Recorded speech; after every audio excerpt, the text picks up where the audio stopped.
Visual novels aren't really something I think I'd ever talk about on this channel, because normally I love to talk a lot about the gameplay, and I'd still mention the story, but I'd never really get into it. But here I'm forced to do the opposite, as today I'm looking at A Nightmare Strip, a interesting visual novel, and a short one at that I picked up from the RGA bundle on itch.io, a fantastic deal where all the money would go towards helping out the Black Lives Matter movement. It has so many fucking indie games. It was like 1,800 and a bunch of other really cool stuff in there, and I have the deepest respect for everyone that donated their work towards the bundle. That's really, really cool, and the games in there are good shit. There's like One Shot, Celeste, Night in the Woods, Short Hike. But despite all of the big name games being in there, I've really enjoyed looking through the smaller ones, and you know what? I think it paid off. The prologue begins with this nightmare sequence that introduces an important part of the story and the main character in a really cool way. It has these trippy backgrounds colored in only stark black and white, and yeah, at first I thought it was a bit hard to make out what it was, but then I figured out, oh yeah, that's probably the point. This is meant to be a kid's nightmare, so it would make sense that things are hard to make out. You're given a few choices on how you want to scare the kid, and this discreetly affects how the main character will react to situations later on in the story, which I didn't even realize. I had to go in the script to figure that one out. But no matter what, the kid manages to fight back, severing the connection between the two. So in this world, people like the kid are known as conductors, as they were able to conduct their fears and emotions to use it to fight back against their nightmare. When this happens, it gives the nightmare a physical form, and they're forced out into the world of Natura. These people are referred to as, well, nightmares. The story follows Adrian, who is one of these nightmares, the same one shown in the prologue, but instead of looking like this terrifying thing, he's instead this adorable but also still a bit terrifying fellow shown in the bottom right of the screen. Chapter 1 introduces you to him while he's rushing off to the airport to catch a flight to a place called Kumo City for a holiday, and while I think it manages to establish his personality in the world decently, I also feel like it was a bit slow. It describes how he wakes up, falls asleep, wakes up again, panics, goes into a taxi, falls asleep, arrives at the airport, bags on the conveyor belts, goes through security. And I think it would benefit from a bit of streamlining. There's things like figuring out that Adrian is a very anxious person from how he overthinks what could happen when he gets to the airport, but then a few minutes after, he straight up tells you he's an anxious person, and it feels a bit redundant. Soon after that line, Adrian starts to message his internet friend whilst waiting for the plane. The dialogue throughout the game, but especially here, uses a similar trick I love from A Short Hike, of deliberately not using proper English during casual talks, making this speech look more akin to how you might type to people online than speaking in real life. And here, my opinion hasn't changed. It's such an effective way of conveying a laid-back tone, and adds a lot of charm to the writing. Adrian boards the plane right after that, and they have the usual intercom announcement, and they do it in other languages, and that's... Wait a second, there's no way that's right. The translation looks 10 times longer than the English version. I'm double checking that. According to the laws of flight known so far, it's impossible for an airplane to... Oh, fuck off, it's the B movie, isn't it? Jokes aside, this is where the game started to reel me back in, as the first half of Chapter 1 didn't really do it for me, though it is quite short, so it's not that big of a problem.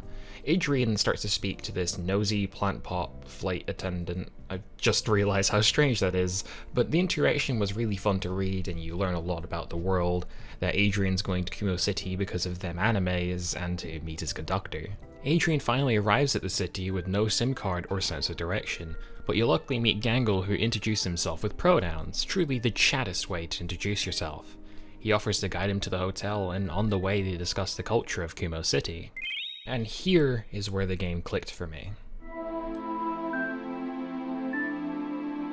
From this point on, the game kind of follows a formula of meeting new characters, hanging out with them around the city, learning about the unique world, eating food, checking out points of interest, and in the middle of all this, Adrian keeps having dreams where he communicates with the conductor, slowly learning their name and finding a way for them to meet up, which builds up the final chapter and keeps the story moving at a good pace. And by the end, I grew very attached to these characters, discussing culture with Radical Dude Gangle, talking about more history with the flight attendant, and exploring a dodgy bootleg market with Bartholomew. Wait, is that the fucking Harry Potter Obama bag? This is the best game. He actually has some interesting emotional moments due to the fact that he's here playing pachinko and on the basketball machines, just to have a semblance of a normal life, and that leads into an interesting conflict later. There's Orange, who is far more responsible compared to the completely off-the-wall and chaotic K, and their conflicting personalities gives them a really fun dynamic. They're also like from another planet or something. The space travel's considered fairly normal in this universe, which is cool. There's also Lucy, who eats electricity, is very shy as shown with the scrappy looking font, and was an absolute pain to find. Honestly, I just spammed my way through the game making random choices until they appeared. Unless I missed a hint somewhere, there aren't any clues onto how to trigger that event, and that's a shame because a huge chunk of players haven't met them at the Steam achievements or anything to go by. I only knew they existed due to me digging through the game's files and from the credits. Normally I wouldn't talk about the credits in a video, but here it highlights something I seriously like about A Nightmare's Trip, the LGBTQIA+ representation, because every single character falls into somewhere in the community. You can kind of figure it out from subtle parts of the text, and they don't fall into stereotypes, which is awesome, really. And I'm a doo-doo brain idiot, so being told exactly that they're a part of the community through the flags helps. Some characters are asexual or non-binary as well, which is something you never fucking see ever in any type of media, so having them here is great. I can't believe I've gotten this far without talking about the presentation. I think the music's pretty good, it fits and sets the tone really well. The UI looks great, but I think the character names are a little far away from the text and it's in a bit of an awkward position. This means that your eye will be jumping back and forth between the dialogue and the names constantly, so here's what I'd do. Maybe pull it down a bit, put a box in the top left and put the name in there instead. And personally, I think this simple change would make the game way easier to read overall. Though I do like how Adrian's expression is shown in the bottom right, and he has a lot of expressions, and I really like the way it's drawn. He's got happy, sad, annoyed, confused, embarrassed, upset, relieved, sans. Why is this in the game's files? The art for the characters is really good with memorable designs and expressive poses? I'm not sure how to phrase this. I should probably research art things more. But if I put the art on screen, you could probably guess their personality. But there's a variety of art styles here that kind of clash with each other. None that are bad. They're all really good and I like them all. It's just when you slap them all together, I get that different artists work in the game, so it makes sense they look different. But if you include the backgrounds, which are edited photos, then yeah, I can't deny it's pretty jarring.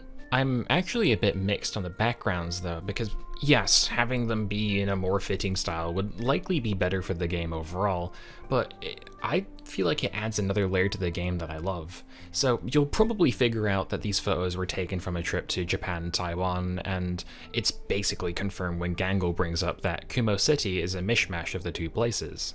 While the game is about Adrian's journey, if you dig a bit deeper, large parts of the game feels like the writer is just sharing memorable experiences from their trip, like exploring the countryside, checking out a bunch of shopping centers, taking tons of photos, and then using the characters as a window to how they may have felt during their time there. Obviously, there were a few things added to the story to make it far more engaging.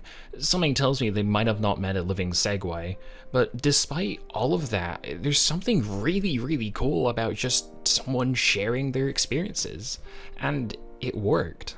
While the story gets strange, stupid, and outright silly at times, it also somehow balances it with moments that feel personal, heartwarming, and charming, set in a world with so many fascinating ideas and characters I'd love to learn more about. And the most impressive thing is that the game was completed in 4 months, which is stupidly fast, but that also explains the biggest problem I have with A Nightmare's Trip. It spends enough time to get you interested in the world and these characters, but unfortunately, a lot of this doesn't really get developed as much as I think it could be. It feels a bit undercooked. And while I do like the game's bite-sized length, by the end I was just left wanting more. Which is probably a good problem to have, but if we're looking at it as a standalone story, then it feels like potentially really interesting story threads feel wasted. Fortunately, that might not be the case, as this is meant to be the first in Project Natura, where Skyhour Works is planning on making their other games take place in the same universe. So we're likely to see the world, or maybe even the characters, be explored to their full potential, and I'm genuinely excited to see what they make next. But we'll have to wait and see. A Nightmare's Trip is a game that I thoroughly enjoyed, but one I'd only recommend to a specific type of person. Parts of the writing leans in references to other indie games, MMOs, internet culture, and memes, and the humor is probably not for everyone, though if you are that specific type of person, I think you'd really enjoy it. And yeah, I mean, because of that, it is pretty niche, and if you've gotten to this point in the video and you think you might enjoy it, then I'd say go for it. I won't deny that it has its fair share of problems, but it makes up for it with a light-hearted and charming story, and sometimes that's just what you need.